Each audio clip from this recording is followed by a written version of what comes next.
All right, good morning, everyone. Welcome back to my channel. This will probably be one of the last streams for this year. I think it is time for a break. And yeah, there's one more guest I'm working on getting. But if I can't get him, this might be the last. Well, maybe I'll squeeze in one more. But we're at a point now where a break will be good. Well, first of all, thank you to those of you who liked the stream before I started. I looked last night when I was setting this up, and it looked like 2 people hit that like button, and I very much appreciate that. I did subtly change the title from, what did I call it? Side effects to birth control to does the pill affect who you are attracted to? So I will talk about some of the side effects, but I really want to get to this psychological piece about who does birth control impact who you are attracted to. And then I will also talk about where I got this idea from and whom I got it from. Let me share this over on my original channel, and then I will jump in. The goal is to always not go more longer than an hour, but somehow I always, between reading your comments and presenting the content that I present, I always end up going a little bit longer than an hour. Funny how that works. Let's see. Oh boy, many more likes. Appreciate that. If you're not subscribed over here, please consider subscribing. I don't know what it is about this channel. I see, and I probably shouldn't. Hold on a second.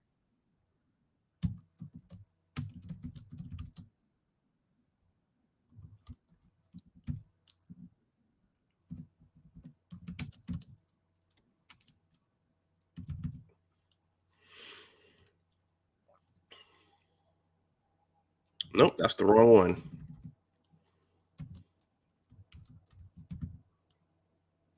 There we go.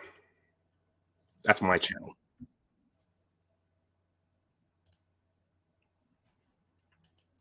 And I probably should watch the subscriber count so closely. I need to fall back on that in 2024. But there's something about, and I think it's for all channels when they're in a certain subscriber range.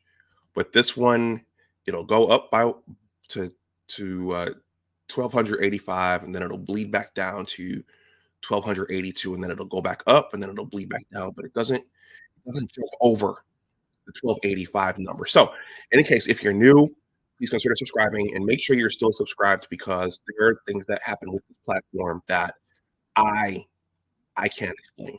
There, the numbers jump, views jump, likes jump, and then they jump back down, and then there are all kinds of things going on. Okay, I'm gonna play my intro, and then I'm gonna jump in so as not to keep myself and everyone else here longer than we need to be. I need to work out. Go get a workout in. I stayed an extra week in Western New York. Should I have said that online? But my workout schedule has fallen off a little bit, so I want to get it back on track. All right, I'll see you on the other side of the control. Professor Black Ops, thank you for stopping through for however long you stay.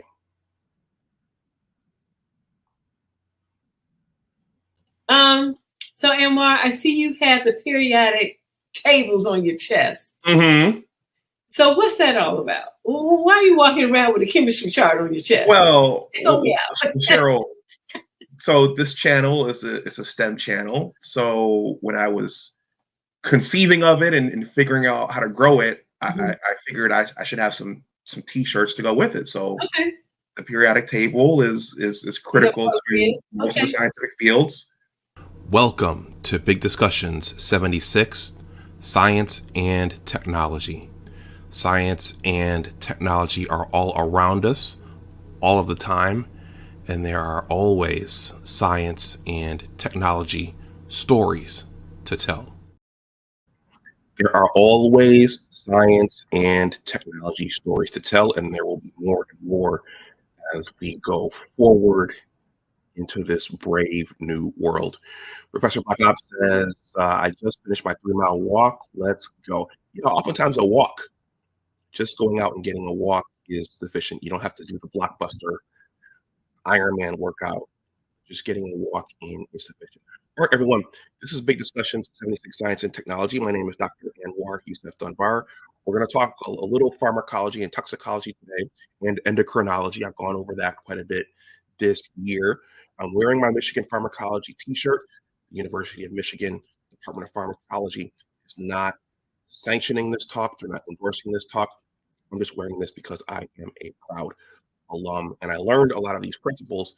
I learned pretty much all of these principles at the University of Michigan. Okay, so today's stream, also, if anyone comes through and wants to make a donation to the channel, my Cash App and PayPal are here. I don't have AdSense over here on this channel at this point. Maybe it'll get there someday.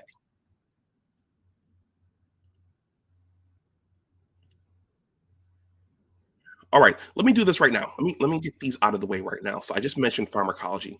For those of you who don't know, I think many of you do. Maybe some of you are tired of hearing about it. I don't know. But I am a blogger, so I do some writing. I hope to catch up on it. I hope to catch up on writing and creating some new things on things in print over the holiday season. But I have backgrounds in pharmacology. I make content on this channel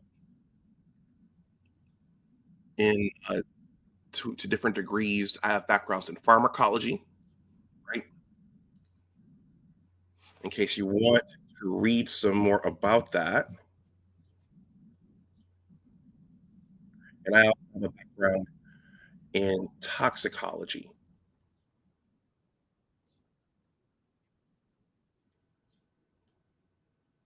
So in both instances, pharmacology deals more with drugs, right? So you're looking at the therapeutic effects of drugs. What do drugs do to mammalian systems? What do they do to humans or dogs or cats?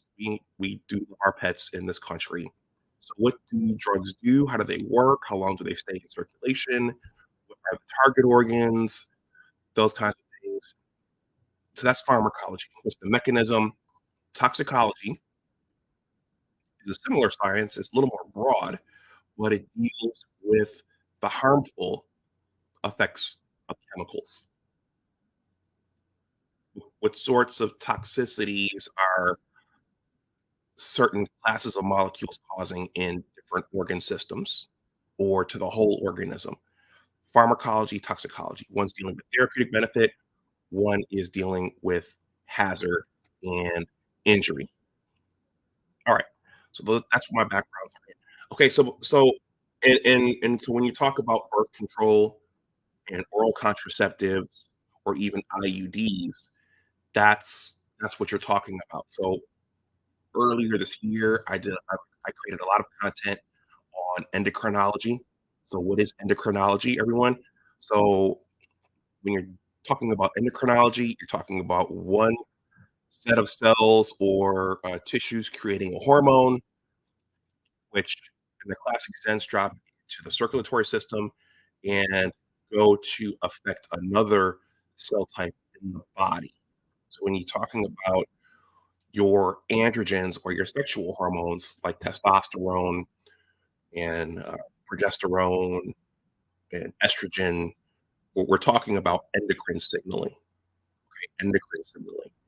And so compounds that disrupt the endocrine signaling, those are called endocrine disruptors. All right. And that is pretty much the mechanism through which many forms, pretty much all the forms of birth control work.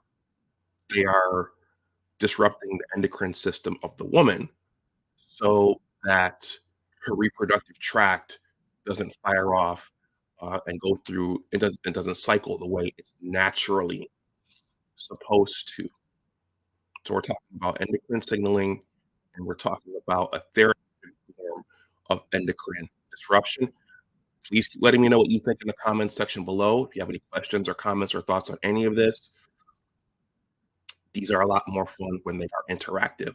Okay, so I'm going to breeze through this review really, really quickly. I have a bunch of slides here. Let's see. So that's endocrinology, and endocrine disruption. All of us know here how human beings are formed. There's a male reproductive tract. Men generate sperm. Women generate eggs. And then ideally, those two come together. You get a fetus, and then you get that fetus develops into an embryo. That eventually, over 9 months, that develops into a fully formed baby, which the mother delivers ideally after 9 months. Of course, we know that we have some preemies. There are babies called preemies who are born prematurely. They're a lot smaller. Their systems are not developed, and there are numerous complications with those. Now, let's zero in some more. This is in large part driven and facilitated by the endocrinology, by the hormones, testosterone, estrogen, progesterone. And we know that females, women, what's politically correct to say today, they have a menstrual cycle. That's all hormone driven. So in a given month, a woman experiences from about ages 13 to 49. And I thought I had that queued up. I hate when this happens. Give me 1 second.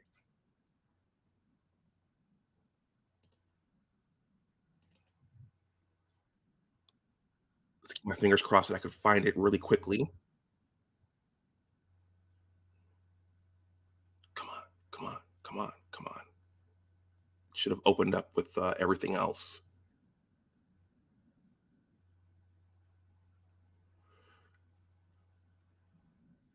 I hope everybody's having a good Saturday thus far.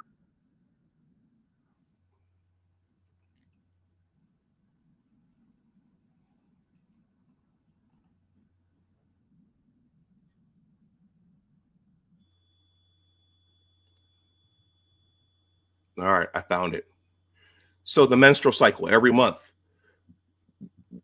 young women to older women experience their menstrual cycle every month. So there's a burst of estrogen around 14 days that causes the egg to release, and then there is a generation of progesterone. You have your follicular phase and your luteal phase. You have that burst of progesterone. Well, that's actually more of a hump of progesterone. The luteal phase is 14 through 28. That causes the walls of the uterus to thicken in case the woman gets that egg gets fertilized, right? And then if it doesn't happen, that progesterone goes back down to its baseline level, and that's when the younger woman or the older woman, menstruates, and she goes through her period.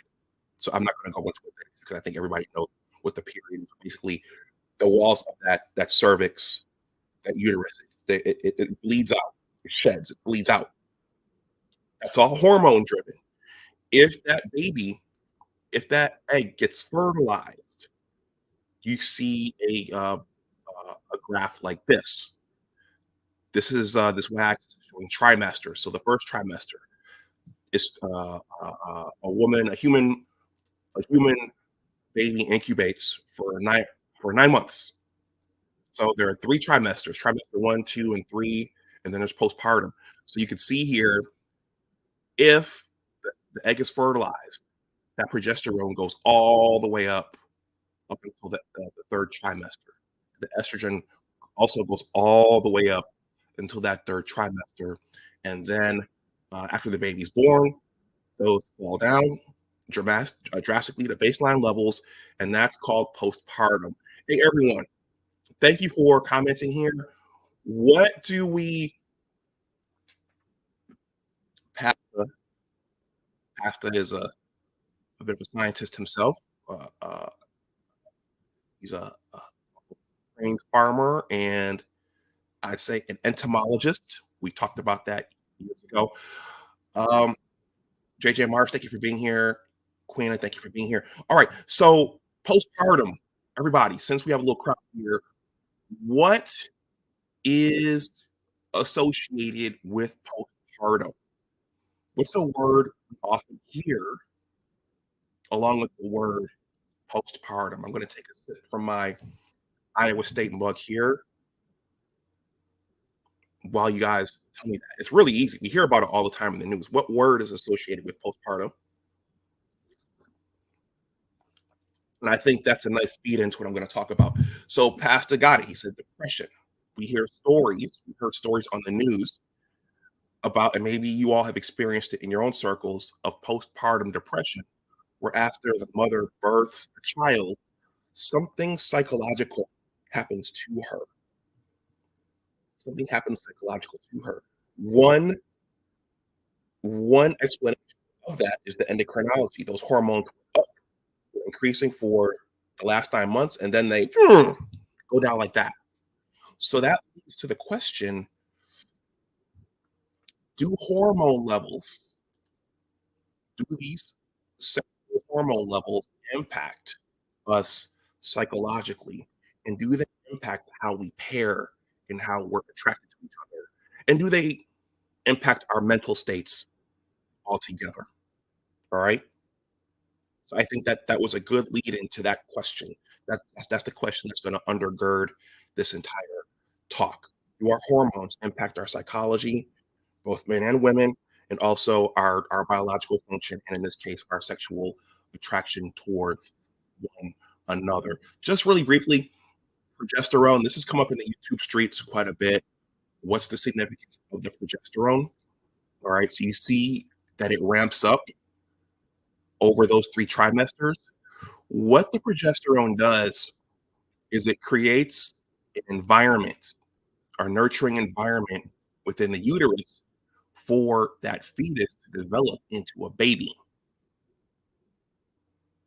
All right, the placenta, just it allows it to attach to the surface of that uterus, and so on and so on, et cetera, et cetera.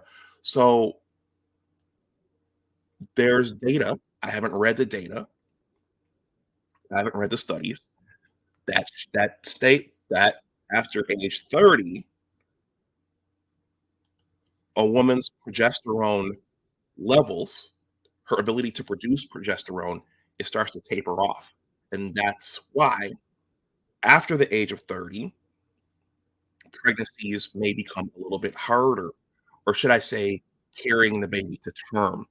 That's why that becomes a little bit harder, because the progesterone, which is necessary for creating that fertile environment within her womb, without that, you're going to get miscarriages. So that's the other significance of the progesterone. So, and I think I'll stop that there. All right. So it's this stream. Where did this stream come from? So there's a podcast I watch. It's called the Modern Wisdom podcast by Chris Williamson. Some people like him, some people don't. He has a lot of subject matter experts on, a lot of authors, a lot of writers and researchers, and they talk about the events of the day. Some guys don't like him because he's been a little hard at times on red pill communities. But he also takes a look at what's happening in society. And one of the things that people are seeing is that fewer children are being born. The genders don't necessarily think they need each other anymore.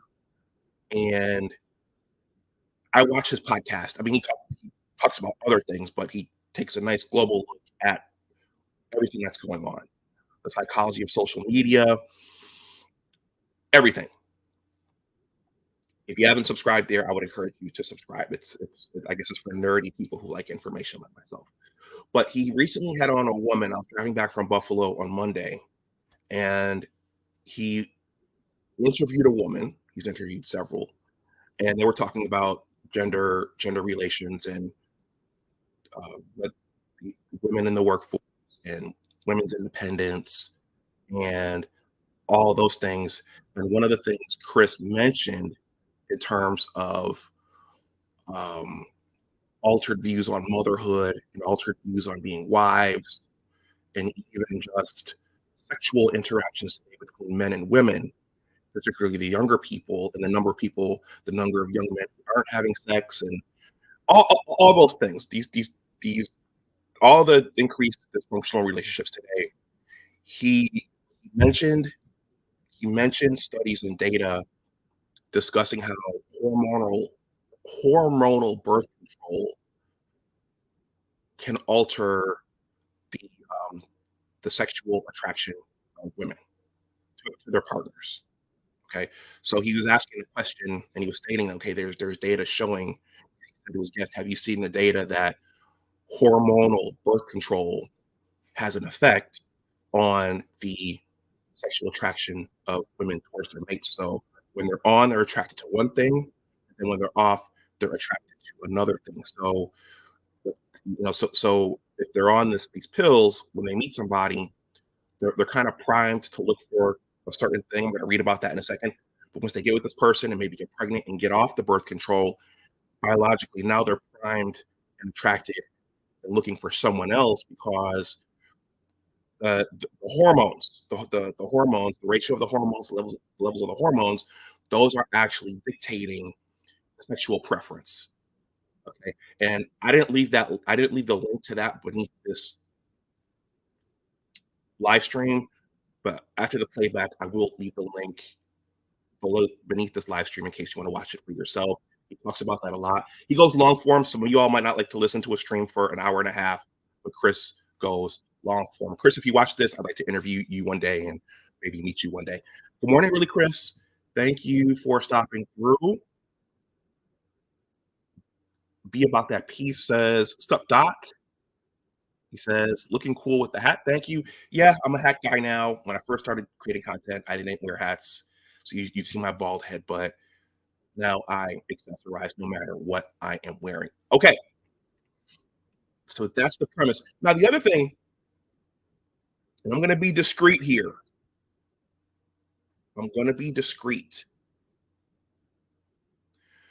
When I heard Chris talk about that on his show, I thought back to a personal experience where I was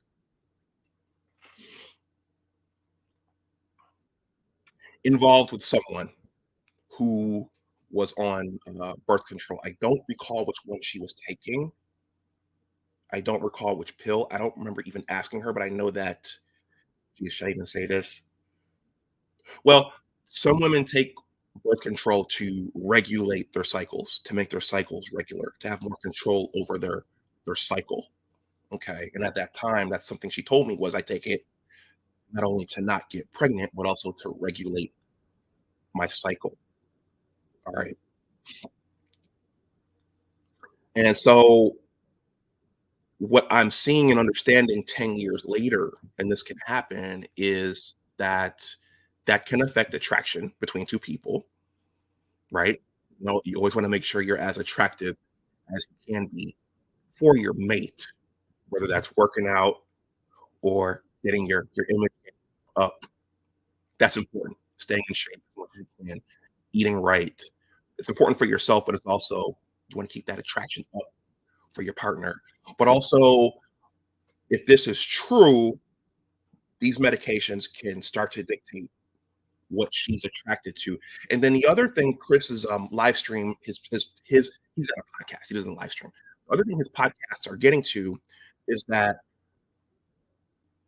men have a we our primary sex hormone is testosterone. So there's a homeostasis there. And then there's a homeostasis on the female side, estrogen and progesterone. And it seems that what I'm hearing is that there's a balance between the two genders, knowing when one is ovulating, knowing when a high testosterone man is around. And if you interfere one of those, then the it's going to affect the sexual attraction of both. So one hypothesis is that our the male endocrinology and the female endocrinology are interdependent, right? So that attraction to one another is biological in terms of endocrinology. So if you interfere with one of them, if you tap down one of them, which is what the birth control does, you may interfere with the pairing and the attraction of the two genders. So that's something that's not widely talked about in terms of birth control. But with that, let's jump into some side effects of birth control. Then I'm going to jump into this psychology article, and then I'm going to wrap up because dang, I'm at 30 minutes already. It's Queena says, I had to take birth control to regulate my cycle too. Okay. So this is just a brief run through of what birth control is and how it works, because there are several kinds of it. Some of these side effects, there are a lot of potential side effects with this stuff. So combination birth control pills. Please smash that like button if you haven't. The likes are free and they help out with the channel. Also, please consider subscribing if you are not subscribed. Mackenzie Kendall Mayweather, thank you for the generous cash app. I appreciate that. Every bit helps, every bit counts for this effort. Combination birth control pills. So I'm not going to read this entire thing. I'm going to sprint through certain parts of it. Combination birth control pills, also known as the pill, are oral contraceptives that contain estrogen and progestin. Oral contraceptives are medicines used to prevent pregnancy. They can have other benefits. Combination birth control pills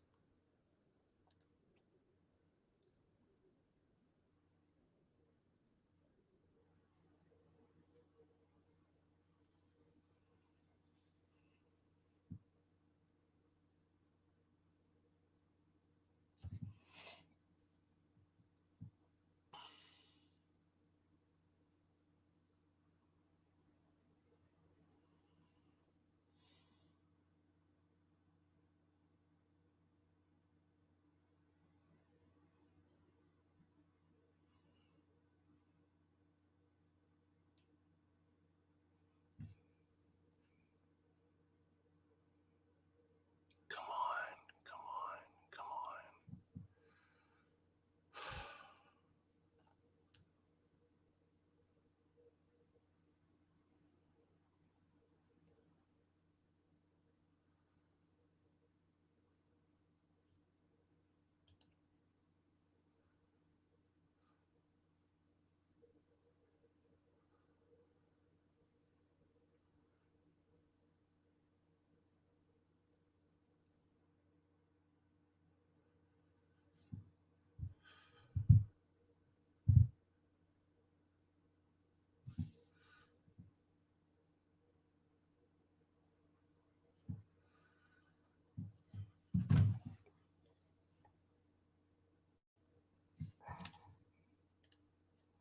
Everyone, sorry about that. Sorry about that. There was a pause. My computer started thinking, and I had the spinning circle. And when that happens, you just have to wait. You just have to wait it out. I guess I need to consider getting an updated unit, because I asked this computer to do a lot of things, and most of my business is run off this computer. So I hope you're still there, and I hope you're still there. So I apologize for that. Hopefully that won't happen again. Please smash that like button if you haven't. Isada, thank you for stopping through. Man of Tomorrow is here as well. Like number 18. Man of Tomorrow, I'm not sure what that means. He says, I'm one whose body couldn't tolerate birth control of any kind. All right. So hopefully that will be our only technological hiccup. Oh, Man of Tomorrow, you're the 18th. Like, thank you. Appreciate that. All right. Birth control. Let me start over. Combination birth control pills, also known as the pill, are oral contraceptives that contain estrogen and a progestin. Oral contraceptives are medicines used to prevent pregnancy. They can have other benefits too. Combination birth control pills keep you from ovulating. This means that the pills keep your ovaries from releasing an egg. They also cause changes to the mucus in the opening of the uterus called the cervix and to the lining of the uterus called the endometrium. These changes keep sperm from joining the egg. Different types of combination birth control pills contain different doses of estrogen and progestin. Continuous dosing or extended cycle pills allow you to reduce the number of periods you have each year. If you want to use combination birth control pills, your healthcare provider can help you decide which type is right for you. I'm not I'm not going to read this in its entirety. This link below in the description box in case you want to keep a copy for yourself. You can also look this up on Google. Okay, I'm going to read that. Why it's done, I think that's self-explanatory. Risks. Okay, I'm not going to read that. Side effects. Let's focus here. Combination birth control pills can also cause side effects such as bleeding while taking the active pills called breakthrough bleeding or spotting. That is more common with continuous dosing or extended cycle pills. Breast tenderness, headaches, nausea, bloating, increased blood pressure. Some side effects, including nausea, headaches, breast tenderness, bloating, and breakthrough bleeding, might get better after you've taken the pill for a while. Let's see. Possible risks. Combination birth control pills increase the risk of certain conditions, which can be serious. They include blood clots in the legs, called deep vein thrombosis, heart attack and stroke, especially if you smoke, and liver disorders. All right. So there are also links online. There are also well, let's read this. When to call your doctor. Contact your healthcare provider as soon as possible if you're taking combination birth control pills and have belly pain, cramping and vomiting, chest pain, coughing and trouble breathing, new or worsening headaches, difficulty speaking, confusion, blurred vision or loss of vision, severe pain, change in skin color and swelling in a leg, depression or severe mood swings. Depression or severe mood swings. That one stood out to me. I'm not going to, well, I'll say a little something about it. Jaundice, which is a yellowish discoloration of the skin and eyes that's liver related to missed periods or symptoms of pregnancy. Okay. That depression and mood swing and migraines, I'll just say that I think I might have experienced that myself. Not myself personally, but being in the presence of someone taking birth control, migraines, and moods. I'll just say that. So the question is how these things are being taken for a certain reason. What are the other effects? What are the unintended side effects are there for taking these medications? And these medications were critical in the sexual revolution, and they have a lot to do with the countries that are depopulating and the countries that are not, that are below replacement and are depopulating. The coming of the birth control pill and contraception has had a lot has had a lot to do with where Western societies are today. Okay. Y'all Borgen says, I've seen a decline in a few relationships after the woman decides to quit or change their birth control. Let's get to that. That's a nice segue into this. And Queena says, I had some side effects. I had some of those side effects as well. All right. And I haven't seen the data, but I've heard data that a lot of women are on antidepressants. Does this have something to do with that? Because we know that, yeah, for elderly people, one of the things you see with elderly people is that when they're taking all kinds of medications, there are side effects from those medications, so they have to get on other medications to account for the side effects from these medications over here. So one theory is that one of the data sets I'm hearing is that there are a lot of women on antidepressants today. Does that have anything to do with the hormonal birth controls that they're taking as for something else? Okay. Asada says blood clots are a side effect as well. A family friend died as a result of taking the pill. They say it's rare. Yeah, they say a lot of things. But if they're sold at your pharmacy, then these have been through the Food and Drug Administration. All right, let's get to the central question of this stream. Please like, share, and subscribe if you haven't. If you want to donate something, my Cash App and PayPal are below in the description box. This piece is entitled, it's not a long piece, everyone, so I'm going to stop for the sake of presenting and for myself. I'm going to take some breaks, and then it's not a long piece. So I should wrap this up in about 20 minutes, and then I'll wrap the stream up. Well, keep letting me know what you think about any of this as I go through it. I read through this last night when I was having some dessert at the Cheesecake Factory. I went to the Cheesecake Factory for some dessert last night. All right. This is called Does the Pill Affect Who You Are Attracted to? This was by Sarah Hill. This was published on February 19th, 2020. And the keywords are birth control, hormones, relationships, the pill, uncategorized. There are 0 comments here. And as a blogger, I don't know if they didn't promote this or if people saw the title and just weren't interested in it. But it's surprising that there are no comments here. All right. Let's jump in. Is sexy in the eyes of the pill taker? If you've never had to suffer through an awkward middle school health class, there's a good chance you've probably heard about all the stuff that estrogen does from the neck down to promote reproduction. A little follicle stimulating here.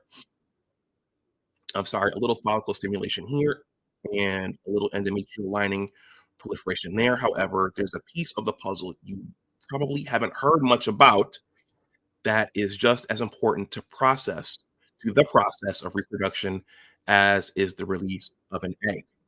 Sex. And sex requires a partner. So estrogen, in addition to all of the things that it does to make conception possible, may also have a hand in partner choice. And there's a growing body of research in psychology that suggests that this is exactly what goes on. All right, so now we're talking about psychology. We're talking about pharmacology and psychology. And a mental health professional once told me that the largest sexual organ is actually the brain. So we think about the ones that are in our lower torso, but the largest and most important sexual organ is actually the brain. All right. Research conducted on heterosexual women finds that as estrogen increases across the cycle, so too does women's sexual desire and interest in cues of good genetic quality in men. In particular, this research finds that estrogen increases women's preferences for men whose faces, voices, and behaviors exhibit cues to the presence of relatively high levels of female sexual hormone testosterone. We're talking square jaws, deep voices, and swagger.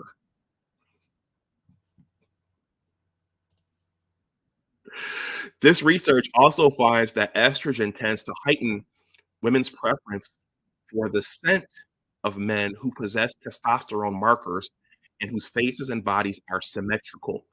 Estrogen increases attention to these qualities and makes them more desirable to women since each of these cues are reasoned to be indicators of high genetic quality in men, which is something that would have led to more successful pregnancies and more surviving children.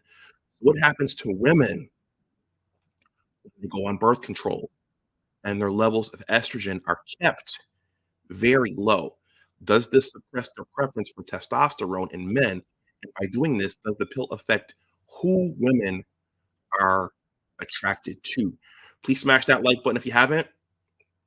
Please subscribe to the channel if you are not subscribed. These are questions, these are questions that up until now I've been unaware of. I've never heard of this before. Does the pill alter who women are attracted to?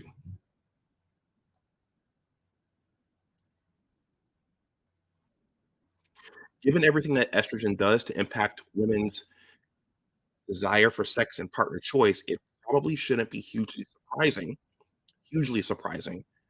The pill can have some pretty significant effects on women's sexual and mating psychology, but I still find this research shocking. It finds that in addition to predicting decreased sexual enjoyment and increased risk of sexual dysfunction, the birth control pill may also affect who women are attracted to, and so in ways that may have implications for their relationships in the long term. I'm going to stop that for a second. I'm going to stop here. So I think, well, most of us are adults. All of us are adults here, above 30, and we all know that there are good matches. Now, this is back in the day. Let me Back in the day, people married young, so this wasn't even a discussion 50 years ago or 70 years ago. But today, post the sexual liberation or whatever you want to call it, post that 1960s period, many people have multiple partners.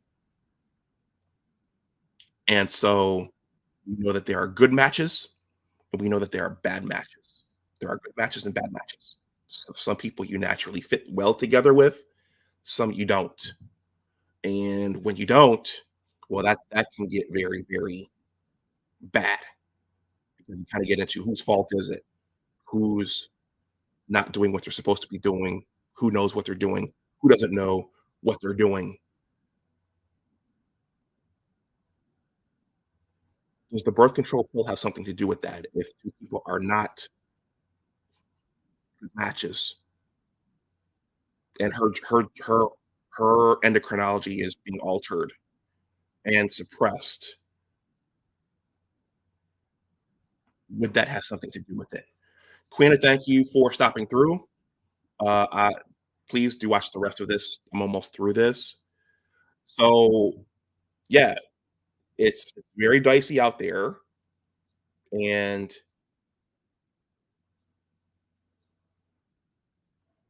if a pairing is not optimal, how much does birth control have to do with that? I'll just ask that question for the audience and for our general knowledge. This question, this information was not out there. These questions weren't asked, and I wasn't privy to them 10 to 15 years ago. Asada says, it kind of makes sense. During ovulation, women are more desirous of affection. The body is far more receptive at this time. Okay.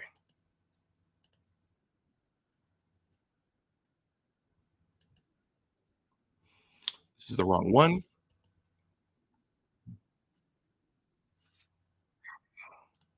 Let me go back.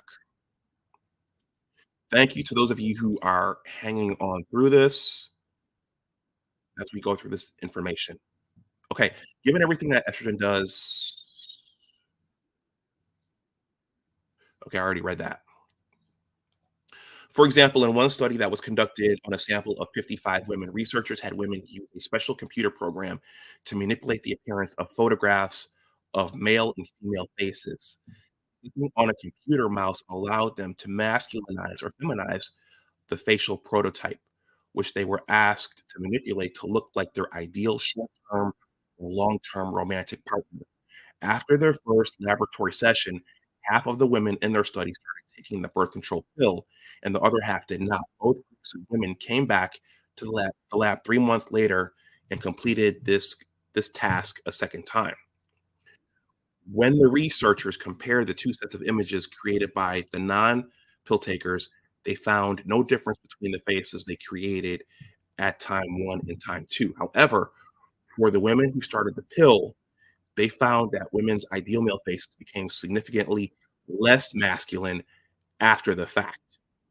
A follow-up study of pill-taking women's actual partner choice echoed these results. Using a sample of 170 age-matched partnered women, researchers found that the faces of men who were chosen as partners by women who were on the birth control pill had significantly less masculine faces than those of their non-pill taking contemporaries.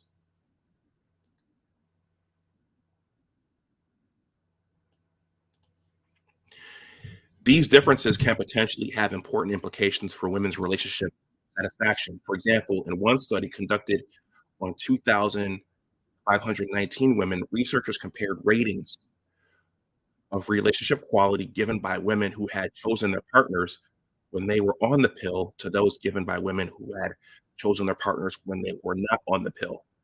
They found that women who had chosen their partners when they were on the pill reported less sexual attraction to their partners, less sexual arousal in response to their partners, and adventurousness, less adventurousness, not adventurousness, less adventurousness than women who had chosen their partners when they were not on the pill.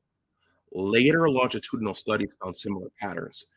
After following two samples of married couples, one sample was comprised of 48 couples, the other 70 couples. After 5 years, they found that women who chose their partners when they were on the and then went off it experienced changes in sexual and relationship satisfaction in response to their change in hormonal status. Specifically, they found that all women reported decreased sexual satisfaction after going off the pill. And for women who were paired to unattractive husbands, okay, and for women who were paired to unattractive husbands, they found that this change was accompanied by a decrease in overall marital satisfaction. So this data is suggesting that attraction is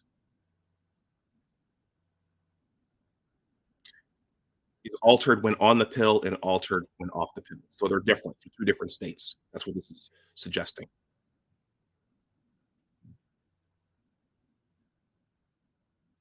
These results of these studies suggest that the pill, by influencing who women are attracted to, may have important implications for women's relationships. Given that pill taking women don't exhibit the preference for cues to testosterone are observed in naturally cycling women, the chance that a partner chosen on the pill when women prefer rounder, more feminine faces than what is observed in non-pill takers may not meet a woman's masculinity standards once she goes off the pill. Are you guys following this?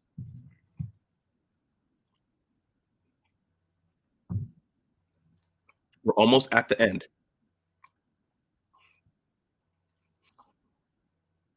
As unsettling as this interpretation may be, it is consistent with with what the research tells us about the effects of estrogen on mate preferences. It is also consistent with stories that I've heard from women about their transition off the birth control pill.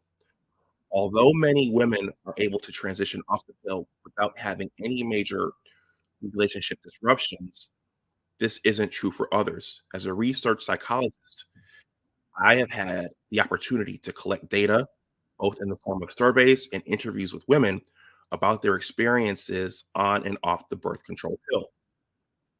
In the process, I've spoken to several women who have had no issues with their partners whatsoever in their transition on and off the birth control pill, but also many for whom it proved very disruptive.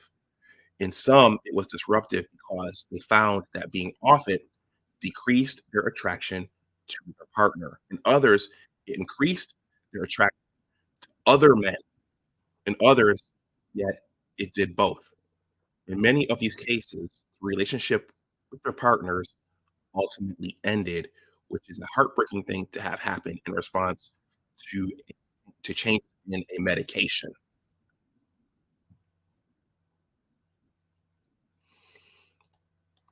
Are you guys following this? You guys understanding what's being said? Anybody? And I appreciate those of you who are still here. All right, let me wrap this up. Let me know what you think there in the chat.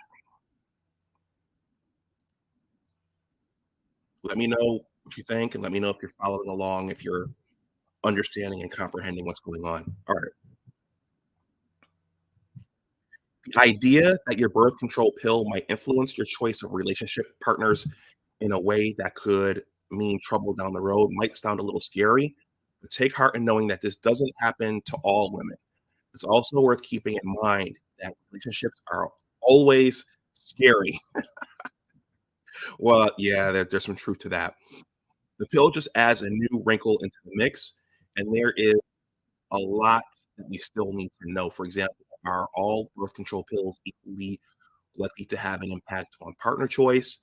How does the pill impact the partner preferences and choices of women in the LGBTQI plus relationships? Although there is every reason to believe that the impact of the pill on the brain should operate very similarly across people, regardless of sexual identity or orientation, we need more research to know for certain whether this is true.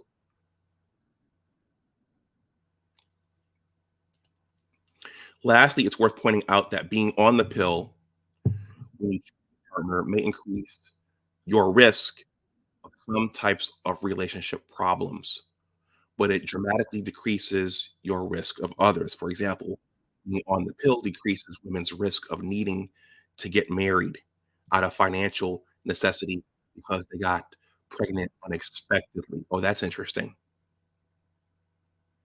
It also grants women the opportunity to take their time in finding the right partner and allows them to meet their career goals and be less financially dependent on men.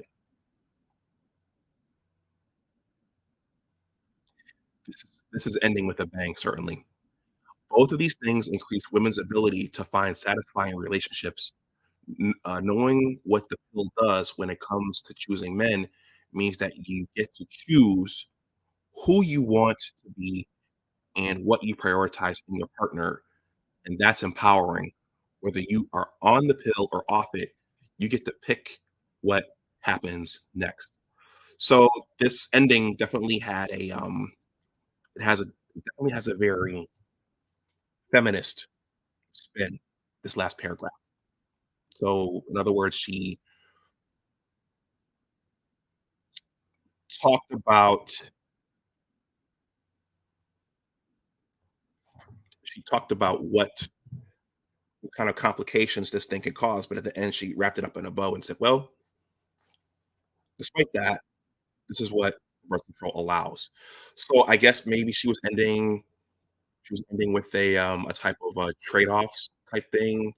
You have to deal with this, but also it allows this as well. So this is a risk, this is the reward. Every person has to decide what is best for them. But in any case, I wanted to do this stream to get this. I'd heard about this and I wanted to talk about this idea because she was surprised to hear about this potential effect of birth control. And for all of my years up until this last year, I'd never heard of something like this before. It impacting mate choice and preference. UFO Kamikaze says, that's a funny picture, man. Would it be Would be interesting to cross-reference this study with divorced couples and ex-wives, new mates slash husbands.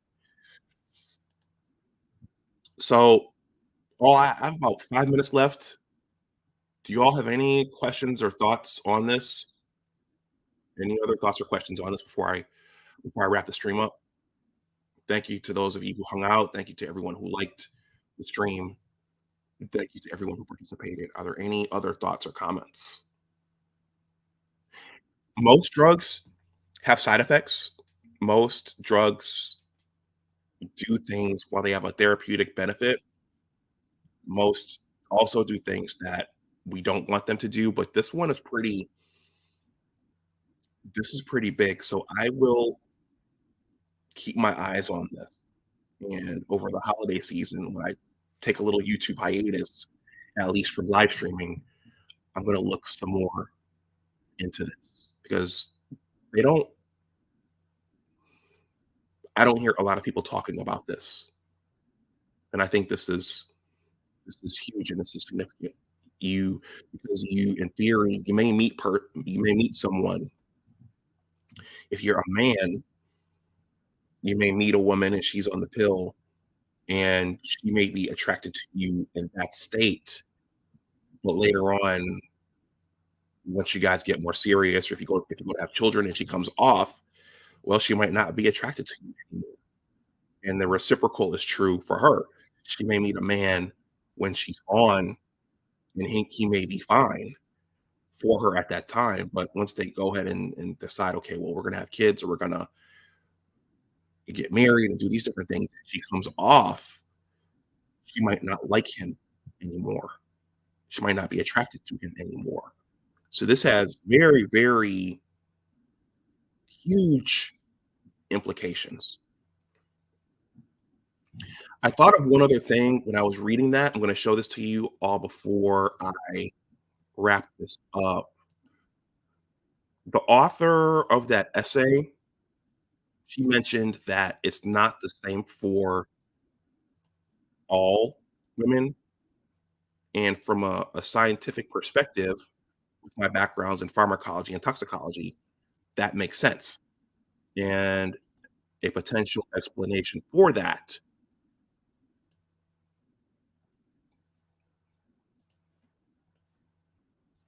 is the drug metabolism. So some of you may have heard me talk about this in the past, but there's a subsection of pharmacology and toxicology called ADME/drug metabolism. That acronym stands for absorption, distribution, metabolism, and excretion. So what this field deals with is not how the drug works, but it deals with how the body handles the molecule. So some people metabolize compounds more quickly than others. Some metabolize compounds more slowly than others, and that's genetic because our enzymes are expressed from the genes that we get from our parents. So some people more naturally may express one metabolizing enzyme versus others. So they may clear the molecule more quickly, so it will be less effective, or it may work in a different way. We know that some drugs accumulate in fat tissue. We know that some drugs bind to blood plasma. We know that some drugs may or may not be excreted differently from one individual to the other. So just this one aspect, she stated in that essay that, yeah, it's not the same for every woman. We are all genetically different when it comes to the metabolism of drugs. So that would account for that, and that makes sense that not every woman would respond the same way to these birth control medications.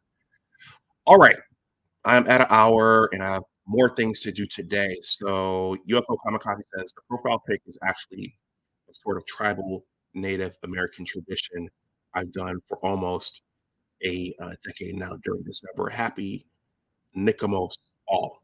All right, thank you for that, UFO Kamikaze. I thought it was something you were doing to be humorous, but maybe not. a tribal Native American tradition. All right, everyone. So I'm going to wrap the stream up. I'm at an hour. Thank you to everyone who liked this. Thank you to everyone who came and hung out and uh, commented and asked questions. Asada says this was a very young topic. Asada, what does that mean? That's an interesting word, a young topic. Do you mean this is for younger people? Do you mean that this is not a topic that's not well known? What does that mean? I've never heard that before. Oh, okay. Yeah, this technology. You might be on your phone.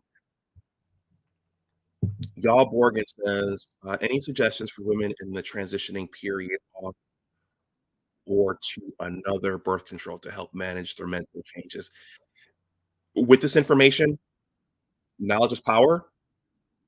Talk to your healthcare practitioner and say, hey, look, there's data out there showing this.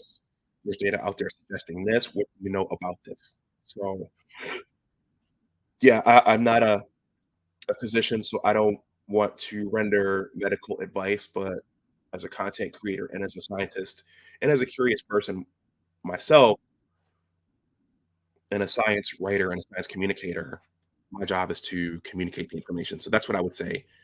Ask questions. Take this information and ask questions. Unless YouTube sees this essay as spam, it will be below in the description box, but here's the link. You can also Google this.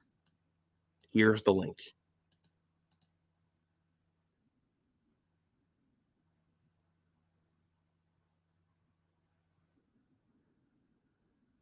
All right.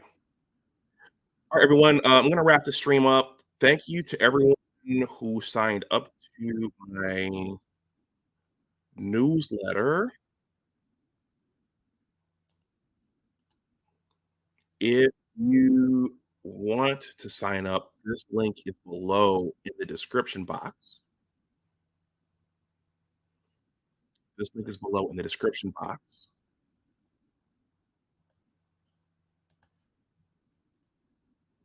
There's a 2-paragraph greeting, and then you just click the subscribe button and you enter in your email address there, and then you are a part of my list. So consider joining. Floyd says, thank you for the link. You're welcome. Yeah, everyone. So do you see? Well, I'm going to get on my soapbox for a moment. You see how critical reading is here? Reading is fundamental. Reading is critical, and it's scary that the generations coming after us are losing their abilities to read. So that means that's an inability to study information and an inability to think about information, and an inability to think critically about what's happening around you. But yeah, that's critical. And then y'all Borgen says, great stream. Yeah. Again, I'm gonna say that the landscape environment today is completely different than it was 50 years ago, 70 years ago, and 100 years ago when our parents were young, meeting people, dating, being sexually compatible. It's a completely different ballgame today than it was 50 to 60 years ago. And a major part of that is oral contraception. And especially if this is true, that it's impacting mate selection, and mates become undesirable, or mates can become undesirable once the woman comes off that birth control. That's very, very significant. And if people don't know this information, people don't know that this thing could happen, relationships will crash, people will break up, and the other person will be wondering, well, what happened? What changed? We used to love each other, we used to be together, but she didn't love me anymore, or I didn't love him anymore. I didn't look at him the same way. It could be the drug you were taking.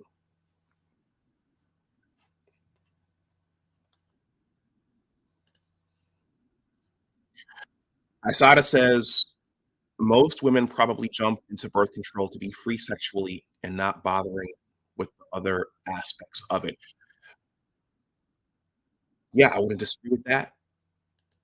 But who's telling them who knows about all of the factors involved? I don't think a lot of people do. And if medical doctors aren't sharing this, if the pharmaceutical companies aren't sharing this, that's a problem. That's a big problem. All right, everyone, let me jump off this stream. So it is December 9th. Yeah, look for one more. And then I'm gonna take a bit of a hiatus. We're going break. It's time for break. So thank you to everyone for the continued support. Enjoy the rest of your Saturday. And if you're watching on the playback, let me know what you think in the comments section below. If you have any questions or comments or thoughts on this, let me know what you think in the comments section below. All right, everyone. Well, this is Big Discussions 76, Science and Technology. My name is Dr. Henry Dunbar. If you're new to the channel, please like, share, and subscribe. If you want to donate something to the channel, I can PayPal or in the description box. And finally, please consider joining the Big Words LLC Newsletter. And I think that's it. So everyone, enjoy the rest of your Saturday. As always, remember that your attitude determines your altitude. Always try to do your best. Take care. And I will talk to you the next time. And stay curious and continue asking questions and being curious, even if people don't like it. All right. I'll talk to you later. Bye-bye.